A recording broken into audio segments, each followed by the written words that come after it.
నమస్తే. శ్రీ మాత్రే నమః. శ్రీ గురుభ్యో నమః. మనకి ఖగోళ శాస్త్రంలో ఈ గ్రహాలు చక్కగా ఒక దాంట్లోంచి ఒకటి తిరోగమనం అవ్వడము, మళ్ళా వెనక్కి వెళ్ళడము, ముందుకు రావడము, వాళ్ళ ఇష్టానుసారంగా ఈ గ్రహాలన్నీ కదులుతూ వాటితో పాటు ఈ రాసుల్లోకి కూడా వాటి యొక్క సంచారం చేస్తూ అవి ఇచ్చే ఫలితాలేమిటి? అద్భుతమైన ఫలితాలు ఇస్తూ ఉంటాయి. కొన్ని గ్రహాల కలయిక మిశ్రమ ఫలితాలు ఇస్తుంటాయి. ఇలాగా ఖగోళంలో వింతలు జరుగుతుంటాయి. ఆ వింతలు మానవుల మీద, దేశ కాలమాన పరిస్థితుల మీద, దేశం మీద, ప్రజల మీద, ప్రకృతి మీద, ఇలా ప్రతి ఒక్క అంశం మీద వాటి యొక్క ప్రభావాలు కనబడుతుంటాయి. ఈ గ్రహాల సంచారము ఒక్క మనుషులకే కాదు, ప్రకృతికి కూడా ఉంటుంది. అలాగే దేశ కాలమాన పరిస్థితి మీద, అంటే ఆర్థిక వ్యవస్థ మీద, దేశంలో ఉండే శాంతి భద్రతల మీద, ఇలా ప్రతి దాని మీద ఈ గ్రహాల యొక్క గమనములు, కదలికలు ప్రభావాన్ని చూపిస్తుంటాయి. అయితే ఇప్పుడు మనకి మార్చి 25వ తారీఖు నుంచి 24 రోజులు లేదా 26 రోజులు, అంటే మనకి ఎక్కువ తక్కువ రోజులు ఉంటాయి కదా, టోటల్గా 24 రోజులు కానీ 26 రోజుల పాటు శుక్రుడు మీన రాశిలోకి సంచారం చేస్తున్నాడు. శుక్రుడు అంటేనే అందరికీ చాలా ఇష్టం. ఎందుకంటే ఆయన సంపదలు ఇస్తాడు, లగ్జరీ లైఫ్ ఇస్తాడు, సుఖాలు, భోగాలు, తరువాత ఐశ్వర్యము, ఈ ఒకటేంటి దాంపత్యము, అన్యోన్య దాంపత్యము, ఇలాగా అన్నీ చక్కటి లాభాలను ఆయన ఇస్తూ ఉంటాడు. ఎప్పుడు శుక్రుడు వస్తాడా, ఎప్పుడు మనకి అన్నీ వస్తాయా అని అందరూ చాలా సంతోషిస్తుంటారు. అయితే ఈ గ్రహాలలో బుధుడు, గురుడు, శుక్రుడు చాలా ఇష్టపడతారు అందరూను.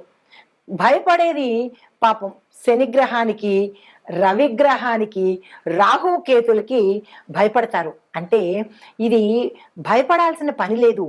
ఎంత మంచి గ్రహాలైనా వారి స్థానాన్ని బట్టి ఉచ్చ స్థితిలో కొన్ని ఉంటే, నీచ స్థితిలో కొన్ని ఉంటాయి. అంటే వారు సంచారం చేసే రాసుల యొక్క ప్రభావం మీద మంచి శుక్రుడు కాదు, బుధుడు కాదు, ఎవ్వరు పడ్డా కానీ ఆ జాతకుడికి ఏ స్థానంలో ఎవరెవరున్నారు, పాపగ్రహాలు ఉన్నారా, మంచి గ్రహాలు ఉన్నారా అనే అంశాన్ని తీసుకుని ఆ ఫలితాలని ఇస్తూ ఉంటాడు. ఇక్కడ మీకు ఒక చిన్న ఉదాహరణ చెప్పాలి. ఒక మంచి స్నేహితుడు ఉన్నాడు. ఆ మంచి స్నేహితుడు అంటే ఒక మంచి గ్రహం అని అనుకోండి. ఆ మంచి స్నేహితుడు ఒక చెడ్డ వ్యక్తితో స్నేహం చేశాడు.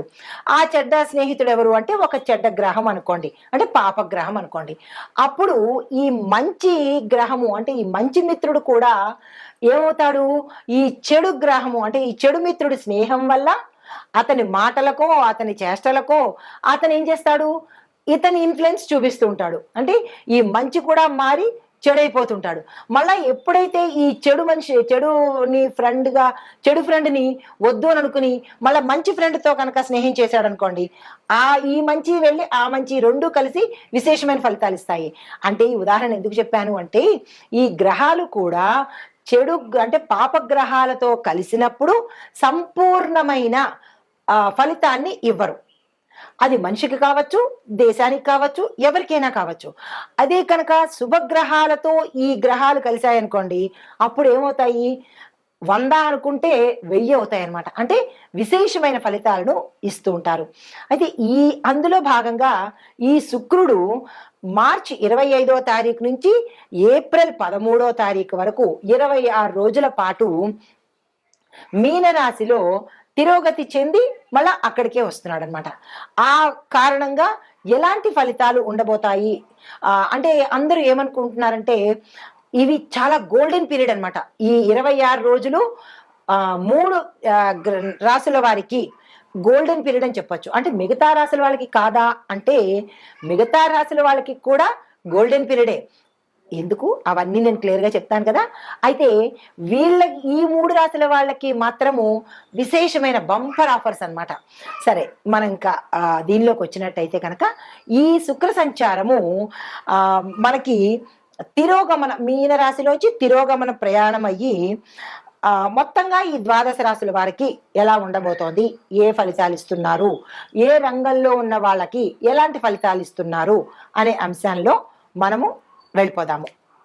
అయితే దీనివల్ల ఎవరెవరికి లాభము అంటే, ఏ వృత్తుల్లో ఉన్న వాళ్ళకి లాభము అంటే కనుక ముఖ్యంగా ధనానికి సంబంధించి ఏ వ్యాపారాలు చేస్తున్నారో వాళ్ళకి, అంటే వ్యాపారస్తులకు, తర్వాత బ్యూటీషియన్స్కి, సినిమా ఇండస్ట్రీ వాళ్ళకి, రియల్ ఎస్టేట్ వాళ్ళకి, తరువాత ఫ్యాషన్కి సంబంధించి ఫ్యాషన్ టెక్నాలజీ కానీ, ఫ్యాషన్కి సంబంధించి కానీ ఇలాంటి రంగాల్లో పనిచేసే వాళ్ళకి విశేషమైన ఫలితాలు అందరికన్నా 4 ఇంతలు ఎక్కువగా ఇస్తుంటాడనమాట.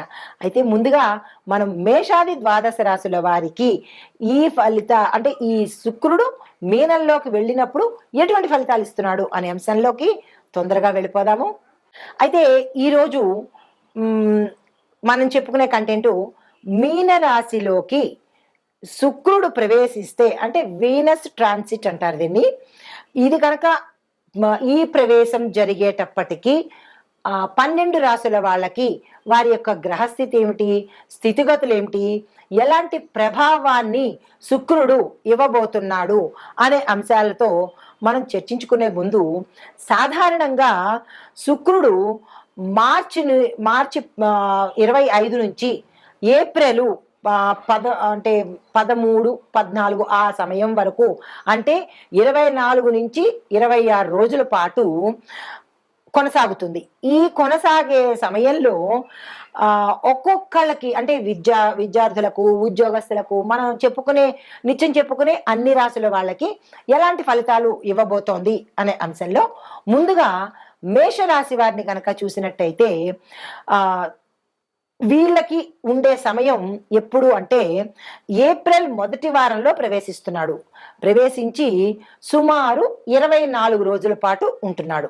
అంటే మిగతా రాశుల వాళ్ళకి వేరే సమయంలో, మేషరాశి వారికి మాత్రము ఏప్రిల్ మొదటి వారంలో ప్రవేశించి సుమారు 24 రోజుల్లో వరకు ఉంటున్నాడు అనమాట. అయితే ఈ ఉండే సమయంలో ఎలాంటి ప్రభావాన్ని చూపిస్తాడు, దేని మీద చూపిస్తాడు అనే అంశాన్ని మనం చూద్దామన్నమాట. ముందుగా ఉద్యోగస్తులకు, తర్వాత విద్యార్థులకి కనుక చూసినట్టయితే క్రియేటివిటీ, అంటే శుక్రుడు అంటే అంతే కదా, క్రియేటివిటీ, లగ్జరీ ఇలాంటివన్నీ కలగజేస్తాడు. అయితే ఎవరైతే క్రియేటివిటీ రంగంలో ఉన్నారో వాళ్లకు కొత్త కొత్త ఆలోచనలు చేస్తూ విద్యలో కానీ, విదేశాలు పంపించడంలో కానీ, ఇక్కడే అంటే మన దేశంలోనే రకరకాల ప్రాంతాలకి వెళ్ళి చదువుకోవడం కానీ, అక్కడ వాళ్ళు మంచి ఫేమ్ అండ్ నేమ్ తెచ్చుకోవడం కానీ, ఆదాయపరంగా చూసినట్టయితే ఉద్యోగస్తులకు వారు ఊహించింది ఒకటి, వాళ్ళకి లభించేది ఒకటి, హై ఎండ్ ప్యాకేజెస్తో, శుభవార్తలతో వారు ఏది పట్టుకున్నా అది బంగారం అన్నట్టు.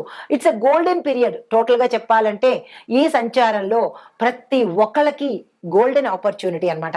అయితే మనం ఉద్యోగస్తులకు కదా చెప్పుకుంటున్నాము. ఉద్యోగస్తులకి ఎలాంటి ప్రభావాన్ని ఇస్తున్నాడు అంటే కనుక మామూలుగా సింపుల్గా చిన్న ఉద్యోగంతో చేరిన వాళ్ళకి వాళ్ళ టాలెంట్ను గుర్తించి హై ఎండ్ ప్యాకేజ్ ఇవ్వడము, శుభవార్తలు చెప్పడము, అంటే మేనేజ్మెంట్ మిమ్మల్ని పలానా చోటుకు పంపిస్తున్నాము, ట్రాన్స్ఫర్స్ ఇస్తున్నాము, మీ ప్యాకేజీ పెంచుతున్నాము, మిమ్మల్ని విదేశాలకు పంపిస్తున్నాము అని ఇలాగ వాళ్ళకి శుభవార్తలను అందచేయడము. అన్ఎక్స్పెక్టెడ్గా వీళ్ళు ఇల్లు కొనుక్కోవడము, బంగారం కొనుక్కోవడము, అసలు వాళ్ళకి ఆ థాటే ఉండదు, కొనుక్కోగలుగుతామా అనే నిరాశలో ఉండే వాళ్ళకి ఆల్ ఆఫ్ సడన్ గా కలిసి రావడము. దాంతో పాటు ఇవన్నీ జరుగుతాయన్నమాట. గృహాలు కొనుక్కుంటారు, స్థిరచరాస్తులు కొనుక్కుంటారు, వాహనాలు కొనుక్కుంటారు. ఇలా ఒకటేంటి, అన్ని వాళ్ళకి గోల్డెన్ ఆపర్చునిటీ అనమాట. దీంతో పాటుగా వ్యాపార వాణిజ్యం వాళ్ళకి ఆ సెగ్మెంట్లోకి వెళితే కనుక ఆర్థిక విషయాల్లో చూస్తే గతంలో వారికి నష్టాలలో వెళ్ళడము, మూసేద్దాము అని అనుకున్న వ్యాపార సంస్థలు కానీ, వాణిజ్య సంస్థలు కానీ ఇంకా మేము నడపలేము అని నిరాశ చెంది నష్టాలతో నడుపుతున్న వాళ్ళు, లేదా ఇంకొకరి చేత మోసగించబడి ఇంకా ఏది దారి లేక కొనసాగించే వాళ్లకు, లేదా కొత్తగా వ్యాపార రంగంలోకి వద్దాము, పెట్టుబడులు పెట్టుకుందాము అని అనుకున్న వాళ్ళకి వీళ్ళకి సడన్ గా చేంజ్ అయ్యి విపరీతమైన లాభాలు రావడము, వీళ్ళకి ఎక్కువ కస్టమర్స్ పెరగడము, వ్యాపార సంస్థలు పెరగడము, తర్వాత విస్తరించేందుకు అవకాశాలు రావడము, బ్రాంచెస్ పెట్టుకోవడము, తర్వాత వాళ్ళ తాలూకా వాణిజ్య సంస్థల్లో ఎక్స్పాన్షన్స్ పెరగడము, ఇలా వీళ్ళు ఊహించని రీతిలో వీళ్ళకి కింద పనిచేసే ఉద్యోగస్తులు చక్కగా పనిచేస్తే, ఇప్పుడు కింద స్థాయి ఉద్యోగస్తులు పనిచేస్తేనే కదా ఏ వ్యాపారమైనా నడిచేది. అలాగే వీళ్ళకి మంచి మంచి టాలెంటెడ్ ఎంప్లాయీస్ రావడము, ఇట్లాంటివన్నీ ఈ సమయంలో జరుగుతాయన్నమాట. అంటే ఇది వీళ్ళే ఊహించినటువంటి విపరీతమైన గోల్డెన్ ఆపర్చునిటీ. దీంతో పాటుగా ప్రేమ అంటే ఎవరైతే ప్రేమికులు ఉన్నారో, ఎవరైతే లవర్స్ ఉన్నారో వాళ్ళు వాళ్ళు అనుకుంటారు మాకు ఇంకా ఫర్దర్‌గా స్టెప్ తీసుకోలేమేమో అని. అలాంటి వాళ్ళకి కూడా వాళ్ళ పేరెంట్స్ ఒప్పుకోవడము, వివాహం జరగడము. ఎందుకంటే ప్రేమకు, వివాహానికి, సఖ్యతకు అన్నిటికీ శుక్రుడే కదా కారణము. సో వాళ్ళకి అలాగా అడ్డంకులు లేకుండా చేస్తాడు.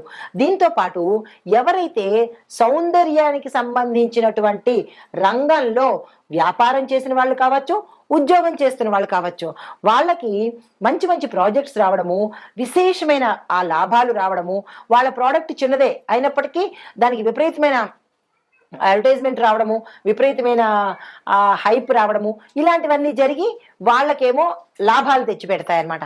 తరువాత కుటుంబం ఆరోగ్యం కనుక చూసినట్టయితే గతంలో వాళ్ళకి తగాదాలు రావడము, భార్యాభర్తలు విడిపోవడము, లేదా పెళ్ళిళ్ళు సగం దాకా వచ్చి ఆగిపోవడము, బంధుమిత్రుల్లో వీళ్ళ మీద చెడ్డ భావం రావడము, లేదా అపనిందలు పడ్డము, ఇలాంటి డిస్టర్బెన్సెస్ అన్నీ కుటుంబంలో కానీ జరిగినట్టయితే అవన్నీ చక్కగా విడిపోయి దంపతులు అన్యోన్యంగా ఉండడము, మనస్పర్ధలు లేకుండా ఉండడము, కుటుంబాలు కలిసి ఉండడము, బంధుమిత్రులు వస్తూ పోతుండము, ఇంకా ఒకటేంటి అన్ని రకాలుగా ఈ మేషరాశిలో ఉండే వారికి అన్ని శుభాలే.